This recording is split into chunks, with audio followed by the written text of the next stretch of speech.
हर 40 से 48 दिन में हमारा सिस्टम एक चक्र से होकर गुजरता है, जिसमें 3 दिन ऐसे होंगे जब आपके शरीर को भोजन की जरूरत नहीं होती।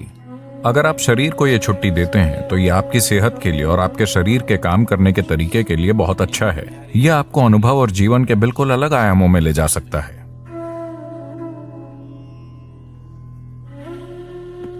अगर आप शरीर के स्वाभाविक चक्र पर ध्यान दें तो मंडल नाम की एक चीज होती है। हर 40 से 48 दिनों में सिस्टम एक चक्र से गुजरता है। ऐसे हर चक्र में, प्रत्येक चक्र में 3 दिन ऐसे होते हैं जब आपके शरीर को भोजन की जरूरत नहीं होती। अगर आप अपने शरीर के काम करने के तरीके के प्रति जागरूक हैं तो आप जान जाएंगे कि आज मेरे शरीर को भोजन की जरूरत नहीं है और बिना किसी कोशिश के उस दिन आप भोजन के बिना रह सकते हैं। अगर आप इस चक्र पर ठीक से गौर करते हैं तो हमारा शरीर एक अद्भुत मशीन है जो हमेशा चेंज और नवीनीकरण करता रहता है। यह एक जटिल प्रणाली है जो हर पल हमारे जीवन को बनाए रखने के लिए काम करती है। इस साइकिल के दौरान शरीर अपनी सफाई और रिपेयर करता है। यह एक नेचुरल प्रोसेस है जो हमें स्वस्थ और ऊर्जावान बनाए रखता है। इस प्रोसेस को और भी स्ट्रांग बनाने के लिए उपवास एक पावरफुल टूल है। उपवास न केवल हमारे शरीर को डिटॉक्सिफाई करता है बल्कि हमारे मन और आत्मा को भी शांति प्रदान करता है। जब हम उपवास करते हैं तो हमारा शरीर टॉक्सिन्स को बाहर निकालने के लिए अधिक समय और ऊर्जा प्राप्त करता है। जब हम खाना नहीं खाते हैं तो हमारा डाइजेस्टिव सिस्टम रिलैक्स करता है और शरीर अपनी एनर्जी दूसरी जरूरी कामों में लगाता है, जैसे कि सेल्स की रिपेयर और टॉक्सिन्स को बाहर निकालना। यह प्रक्रिया हमारे शरीर को रिजुविनेट करती है। यह साइकिल हमें नेचर के साथ हमारे कनेक्शन की याद दिलाता है। उपवास के दौरान हम प्रकृति के साथ एक गहरा संबंध महसूस कर सकते हैं। जैसे चांद घटता बढ़ता है, वैसे ही हमारे शरीर में भी एक रिदम है। यह रिदम हमारे जीवन के हर पहलू को प्रभावित करता है। इस रिदम के साथ चलने से हम अपने हेल्थ और वेलबीइंग को बढ़ा सकते हैं। जब हम अपने शरीर के नेचुरल साइकिल्स के साथ तालमेल बिठाते हैं तो हम अधिक स्वस्थ और संतुलित जीवन जी सकते हैं।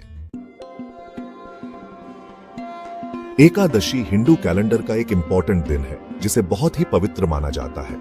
यह दिन हर मंथ 2 बार आता है, एक बार शुक्ल पक्ष में और एक बार कृष्ण पक्ष में। इस दिन को उपवास और पूजा के लिए बहुत शुभ माना जाता है।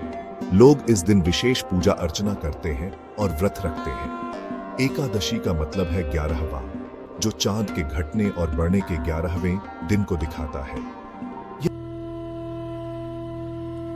अगर यह जागरूकता मौजूद नहीं है कि वो कौन सा दिन है तो उसके लिए भारत में एक दिन तय किया गया है जिसे एकादशी कहते हैं। इसका मतलब है पूर्णिमा से 4 दिन पहले और अमावस्या से 4 दिन पहले लोग खाना नहीं खाते। वो सुबह उठते हैं, कोई नाश्ता नहीं, कोई लंच नहीं। सूरज डूबने के बाद ही वो एक बार भोजन करते हैं।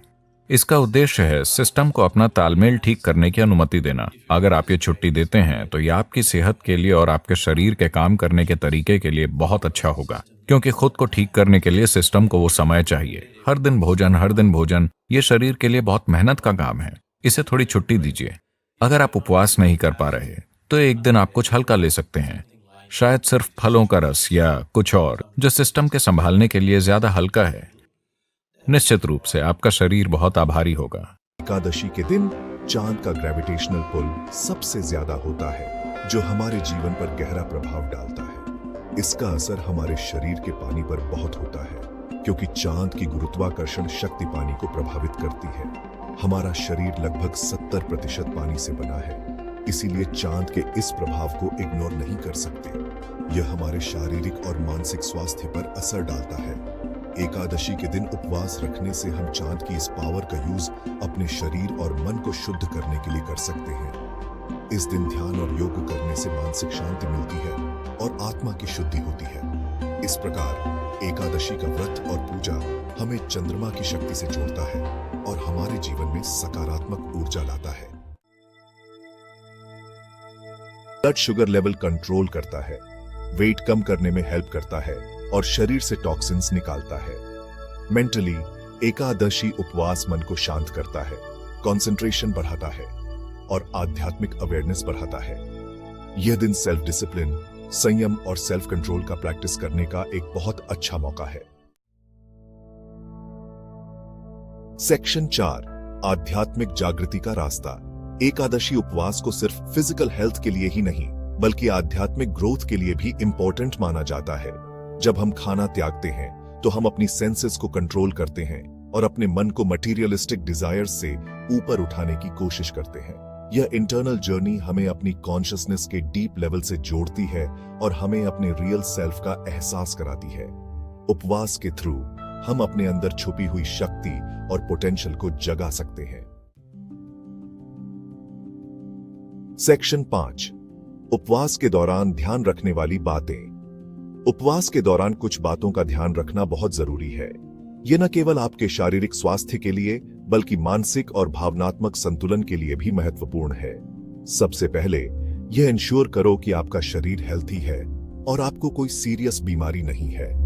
उपवास शुरू करने से पहले एक थॉरो हेल्थ चेकअप करवा लें। अगर कोई हेल्थ प्रॉब्लम है तो उपवास स्टार्ट करने से पहले अपने डॉक्टर से बात करो।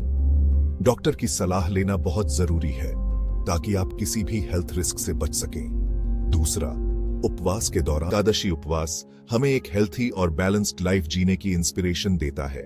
यह हमें नेचर के साथ कनेक्ट करने, अपने शरीर का ध्यान रखने और अपनी स्पिरिचुअल जर्नी पर आगे बढ़ने में हेल्प करता है। एकादशी उपवास एक एंशिएंट ट्रेडिशन है जो आज भी उतनी ही इंपॉर्टेंट है जितनी सदियों पहले थी।